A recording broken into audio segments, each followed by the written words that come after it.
বন্ধুরা, ইরানের যতগুলো পারমাণবিক স্থাপনা রয়েছে তার মধ্যে ফোর্দো সবথেকে উন্নত এবং আধুনিক পরমাণু স্থাপনা, যেখানে ইরান তাদের পরমাণু কর্মসূচি ও পরমাণু বিভিন্ন কাজকর্ম করে থাকে। এবার সেই ফোর্দোতে ভয়ঙ্কর হামলা চালিয়েছে যুক্তরাষ্ট্র। ফোর্দো শেষ। ইরানে যুক্তরাষ্ট্রের হামলার পর ট্রাম্প এমন ঘোষণা দিয়েছে। ইরানে খুব ভোরে যুক্তরাষ্ট্র ইরানের কয়েকটি গুরুত্বপূর্ণ পারমাণবিক স্থাপনায় বিমান হামলা চালিয়েছে বলে দাবি করেছে যুক্তরাষ্ট্রের প্রেসিডেন্ট ডোনাল্ড ট্রাম্প। সামাজিক যোগাযোগ মাধ্যমে ট্রুথ সোশ্যালে এই পোস্টে জানিয়েছেন তিনি, ইরানের ফোর্দো, নাতানজ এবং ইস্পাহান অঞ্চলে পারমাণবিক স্থাপনাগুলোতে সফলভাবে হামলা চালানো হয়েছে। ট্রাম্প বলেন, হামলার পর সব যুদ্ধবিমান এখন ইরানের আকাশসীমার বাইরে রয়েছে। পরে আরেকটি পোস্টে তিনি সংক্ষেপে লেখেন, ফোর্দো ইজ গন, অর্থাৎ ফোর্দো শেষ। যে ফোর্দো পারমাণবিক স্থাপনায় ইরান পরমাণু বোমা তৈরির চেষ্টা চালাচ্ছিল, সে ফোর্দোকে এবার উড়িয়ে দিয়েছে আমেরিকা।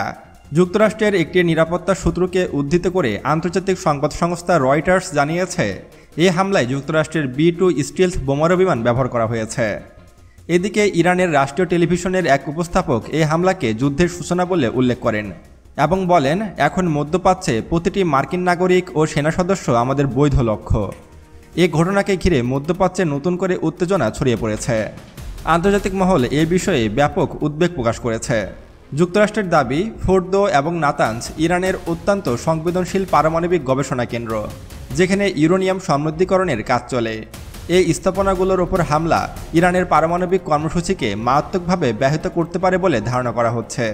ফোর্দোতে B-2 স্পিরিট বোমারু যুদ্ধবিমান দিয়ে হামলা চালানোকে এবং GBU-57 বোমা ব্যবহার করার কারণে ফোর্দো পারমাণবিক স্থাপনা পুরোপুরি ধ্বংস হয়ে গেছে বলে দাবি করছে ট্রাম্প। ইতিমধ্যে ট্রাম্পকে অভিনন্দন জানালো নেতানিয়াহু।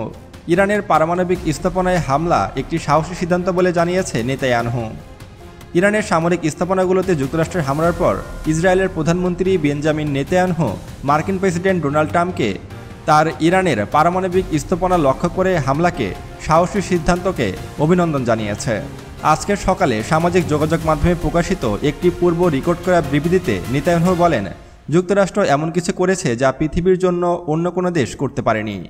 ইতিহাসের পাতায় লেখা থাকবে যে ডোনাল্ড ট্রাম্প বিশ্বের সবচেয়ে বিপজ্জনক শাসন ব্যবস্থাকে বিশ্বের সবচেয়ে বিপজ্জনক অস্ত্র হাতে পাওয়া থেকে বিরত রাখতে কাজ করেছেন, আর ট্রাম্প এই কাজের জন্য নোবেল পুরস্কার পাওয়ার যোগ্য। অন্যদিকে ইরানি গণমাধ্যম জানিয়েছে, বহু আগেই কেন্দ্র খালি করা হয়েছিল, অপূরণীয় ক্ষতি হয়নি। ফোর্দো পারমাণবিক কেন্দ্রে মার্কিন হামলার পর ইরানের পার্লামেন্ট স্পিকারের উপদেষ্টা মাহাদি মোহাম্মদ জানিয়েছে, ইরান অনেক আগেই সম্ভাব্য হামলার আশঙ্কায় কেন্দ্রটি খালি করে ফেলেছিল এবং তিনি সামাজিক যোগাযোগ মাধ্যমে পোস্টে লেখেন, ফোর্দো অনেক আগেই খালি করা হয়েছিল এবং হামলায় ফোর্দোর কোনো ক্ষতি হয়নি। বন্ধুরা, আপনাদেরকে জানিয়ে রাখি যে এই ফোর্দো পারমাণবিক স্থাপনায় যে ইউরেনিয়াম ছিল তা কিন্তু অনেক আগে সরিয়ে নিয়েছে ইরান। যখন প্রথমবার ইসরায়েল ইরানের ভূখণ্ডে হামলা চালিয়েছিল, তখনই ইরান বুঝতে পেরেছিল যে তাদের পারমাণবিক অবকাঠামোগুলোতে হামলা হতে পারে, আর এ কারণে ইরান অনেক আগেই সেসব অঞ্চল থেকে পরমাণু, ইউরেনিয়াম, প্লুটোনিয়াম অন্য স্থানে সরিয়ে নিয়েছে। ফলে ফোর্দোতে হামলা চালিয়েও মার্কিন যুক্তরাষ্ট্র তেমন কোনো লাভ করতে পারেনি, এমনটাই জানিয়েছে ইরান। এবার আরও ক্ষেপে গিয়েছে ইরান। ইরানের একটি সংবাদ মাধ্যম জানায়, প্রতিটি মার্কিন নাগরিক ও সামরিক সদস্য এবার বৈধ লক্ষ্যবস্তু বলে বিবেচিত হবে। যুক্তরাষ্ট্রের প্রেসিডেন্ট ডোনাল্ড ট্রাম্পের নির্দেশে ইরানের পারমাণবিক স্থাপনাগুলোর ওপর যুক্তরাষ্ট্রের বিমান বাহিনীর সামরিক হামলার পর ইরানের রাষ্ট্রীয় টেলিভিশনে জানানো হয়েছে যে এখন থেকে প্রতিটি মার্কিন নাগরিক ও সামরিক সদস্যকে বৈধ লক্ষ্যবস্তু হিসাবে বিবেচনা করা হবে।